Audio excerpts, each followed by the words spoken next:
साहब की आज पुण्यतिथि है 31 जुलाई 1980 के दिन वो हमसे जुदा हो गए थे।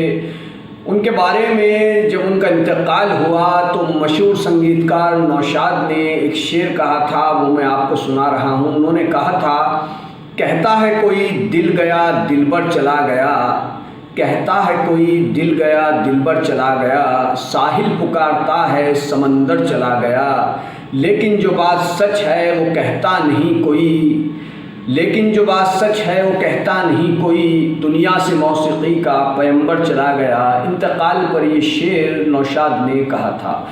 मोहम्मद रफ़ी के बारे में क्या बताएं और कितना बताएं, कम ही कहा जाएगा। आवाज़ के जादूगर थे और काफ़ी गाने ऐसे गाए हैं कि उन गानों की नकल भी नहीं हो सकती है। और ये कहना भी गलत नहीं होगा कि फ़िल्मी दुनिया में न जाने कितने सिंगर मोहम्मद रफ़ी की नकल करते करते कामयाब हो गए, हालांकि उन तक कोई भी सिंगर पहुंचने में कामयाब नहीं हो सका। कुछ सिंगरों की आवाज़ रफ़ी से मिलती जुलती रही, मोहम्मद अज़ीज़, शब्बीर, अनवर, इस तरीके वो सिंगर रहे कि जिनकी आवाज़ रफ़ी से काफ़ी मेल खाती रही, मगर जो मोहम्मद रफ़ी की आवाज़ में बात थी, जो दिलकशी थी, उस तक ये लोग नहीं पहुंच सके।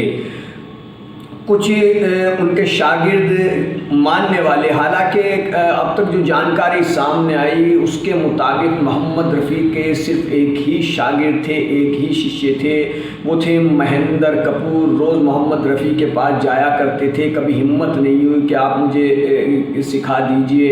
एक दिन रफ़ी साहब ने पूछा कि रोज़ आते हो तो क्या बात, उन्होंने कहा मैं आपसे सीखना चाहता हूँ। पहले तो उन्होंने इनकार किया, लेकिन फिर महेंद्र कपूर की लगन देख करके उन्हें अपना शिष्य बना लिया। अब बात करते हैं उस गीत की कि जिसमें रफ़ी के गले से खून आ गया था। जी हाँ, ये बात मशहूर म्यूज़िक डायरेक्टर नौशाद की बायोग्राफी नौशाद नामा the life and music of Naushad में भी इसका जिक्र है। जिक्र कुछ इस तरह से है कि 1952 में रिलीज़ हुई फिल्म बैजू बावरा में मोहम्मद रफ़ी ने वो दुनिया के रखवाले गीत गाया था। ये गाना सुपरहिट है, आप सभी लोगों ने सुना होगा। इस गाने की रेंज जो है वो काफ़ी ज़्यादा है और ये नौशाद साहब का एक अलग ही प्रयोग था। और रफ़ी साहब ने इससे पहले भी रेंज वाले गाने गाए थे कि, लेकिन इतनी ज़बरदस्त रेंज किसी गाने की नहीं थी जैसा कि इस गाने में था। जब ये गीत गाया गया तो रफ़ी साहब के गले से कुछ हल्का सा खून आ गया, उनका गला ख़राब हो गया। फिर कुछ दिन के लिए इस गाने की रिकॉर्डिंग टाल दी गई। फिर जब वो सही हुए तब आकर के फिर ये गाना गाया। उसके बाद रफ़ी साहब ने ये गाना लाइव भी गाया, जो यूट्यूब पर भी मौजूद है। कई बार रफ़ी साहब ने ये गाना गाया। और इस गाने के बारे में आपको हम एक और ख़ास बात बता देते हैं, जो नौशाद ने अपने एक इंटरव्यू में जिक्र किया था कि एक कैदी को जब फांसी दी जाने लगी तो उससे पूछा गया कि आखिरी इच्छा क्या है, तो उसने कहा कि मैं मोहम्मद रफ़ी का वो गीत सुनना चाहता हूँ, बैजू बावरा फिल्म का, वो दुनिया के रखवाले सुन दर्द भरे मेरे नाले। तो वहाँ पर वो गीत बजाया गया और वो गीत उसने पूरा सुना कैदी ने। उसके बाद उस कैदी को फांसी दे दी गई, ऐसा नौशाद ने अपने एक इंटरव्यू में बताया था। तो आवाज़ के जादूगर मोहम्मद रफ़ी 31 जुलाई 1980 के दिन हमसे जुदा हुए थे। और जिस दिन उनका इंतकाल हुआ, उनका निधन हुआ, उस दिन ज़ोर की बारिश हो रही थी। आपको बता दें, कुछ लोग समझते हैं कि आशा या कुछ कोई और फिल्म में उनके आखिरी गीत थे। नहीं, उन्होंने आखिरी गीत एक जो धर्मेंद्र की फिल्म थी उसके लिए गाया था। वो फिल्म थी आसपास। जी हाँ, सुपरहिट फिल्म थी। उसमें धर्मेंद्र और हेमा मालिनी लीड रोल में थे। फिल्म सुपरहिट हुई थी। उस फिल्म के लिए एक गीत जो रफ़ी साहब ने गाया था वो उनका अंतिम गीत था। और ये कहा जाता है कि रफ़ी साहब ने कभी नहीं कहा कि अच्छा मैं चलता हूँ फिर मिलेंगे, लेकिन उस रोज़ जब वो गीत उन्होंने गाया तो वो गाने के बाद चलने लगे, फिर वापस आए और संगीतकार से कहने लगे अच्छा मैं चलता हूँ, और इतना कह कर के वो चले गए। और फिर उनका कुछ वक्त बाद इंतकाल हो गया।